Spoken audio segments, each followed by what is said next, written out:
14 de septiembre 2024, el corredor estrella de los San Francisco 49ers, Christian McCaffrey, sufrió una lesión en la pantorrilla. Este accidente, de acuerdo con páginas especializadas, McCaffrey es propenso a las lesiones. A lo largo de su carrera se ha perdido un total de 28 partidos por lesión. Sin embargo, algunos usuarios del internet tienen otra explicación. Según ellos, la estrella de San Francisco es solo una más de las víctimas de la maldición de la portada de Madden.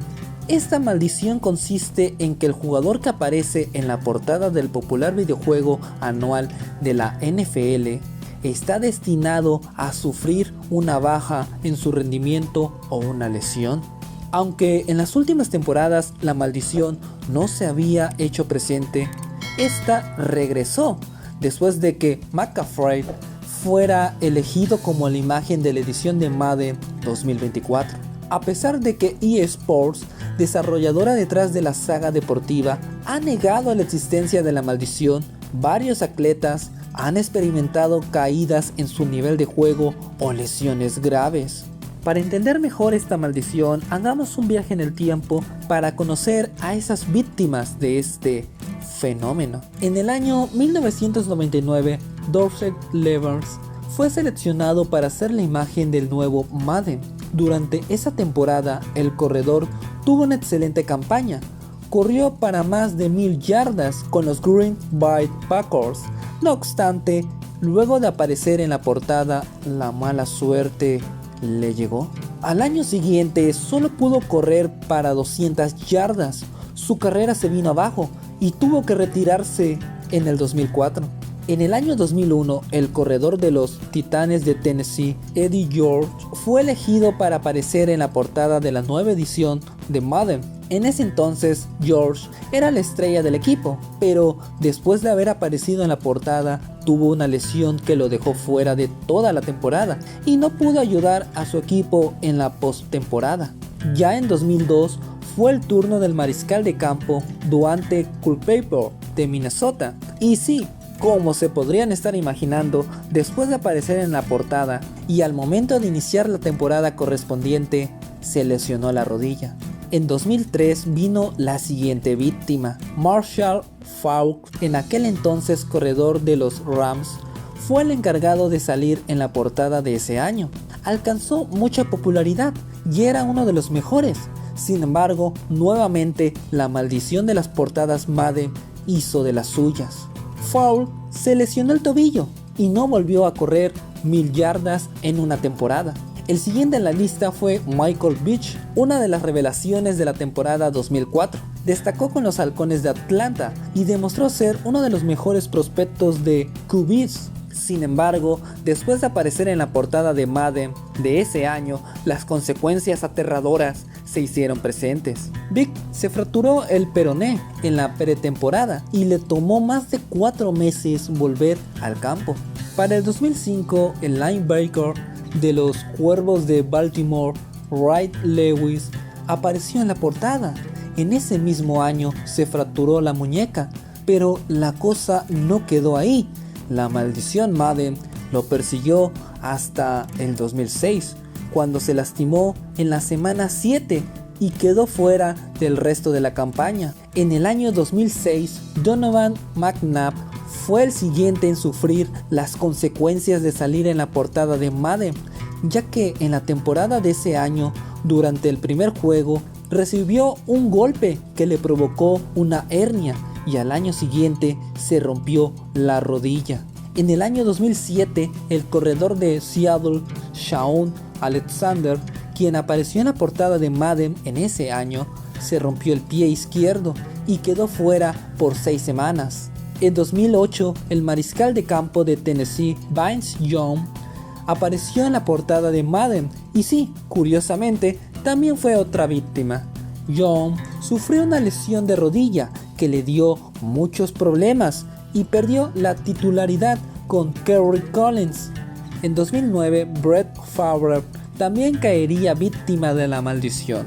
Aunque aparentemente esa campaña la estrella no manifestó haber sufrido alguna lesión, al final de esta confesó haber jugado con los bíceps lastimados. En 2010 ocurrió algo curioso con la maldición, ya que en esta ocasión fueron dos jugadores que salieron en la portada de Madden: Larry Fitzgerald de Arizona y Troy Polamalu. Y sí, ambos sufrieron las consecuencias. Fitzgerald y Polamalu se lastimaron la rodilla.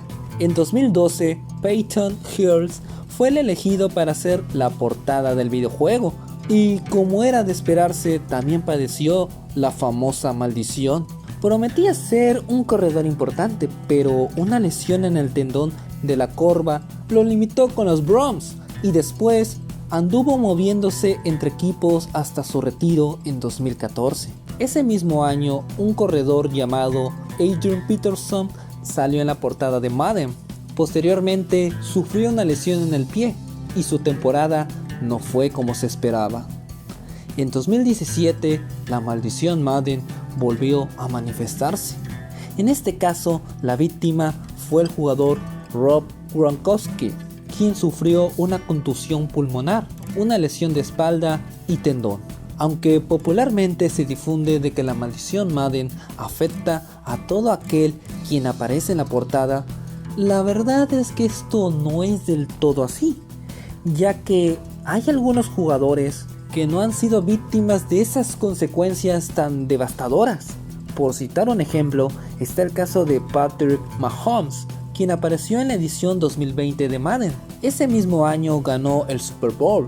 ¿Es posible que la portada de la saga deportiva Madden cargue consigo una maldición como creen algunos usuarios del internet? ¿O acaso existe una explicación quizá más terrenal? Los escépticos de la maldición de las portadas de Madden sugieren que una posible explicación a estas lesiones es la propia naturaleza del fútbol americano. De acuerdo con varias publicaciones periodísticas, las lesiones que pueden ser víctimas los jugadores de fútbol americano no son un hecho inusual, sino todo lo contrario. De hecho, las lesiones de ligamento son solo la punta del iceberg. Según un estudio de 2019 de la Universidad de Harvard, los jugadores de la NFL son 2,5 veces más propensos que los jugadores de las grandes ligas de béisbol a que las causas subyacentes o contribuyentes a su muerte sean enfermedades cardiovasculares. Los científicos creen que los jugadores de la NFL corren un mayor riesgo de sufrir cardiopatías debido al peso que ganan, aunque en su mayor parte sea músculo. Una vez que los jugadores se retiran, es extremadamente difícil perder el peso del fútbol americano, en parte debido al dolor crónico de las lesiones que sufrieron jugando. Un dato a resaltar es que los jugadores de la NFL de entre 25 y 39 años tienen una tasa de artritis 3 veces superior a la del público en general. Los trastornos neurológicos también son incómodamente usuales entre los exjugadores de la NFL. De acuerdo con investigaciones científicas, los jugadores de la NFL son 3 veces más propensos de morir de esclerosis lateral amiotrófica y 3,5 veces más propensos de morir de Parkinson que los jugadores de béisbol de las grandes ligas. Otro dato relevante salió a la luz en una encuesta publicada en 2022, donde se reveló que los jugadores de la NFL de entre 50 y 59 años tienen 10 veces más probabilidades de ser diagnosticados de demencia que la población en general. Con estos datos sobre la mesa, los escépticos de la maldición de la portada de Madden sugieren que esta maldición funciona más como una forma de tapar una realidad incómoda que existe en el fútbol americano, porque quizás sea más cómodo pensar que algo sobrenatural está afectando la salud de los jugadores que la misma naturaleza del fútbol americano.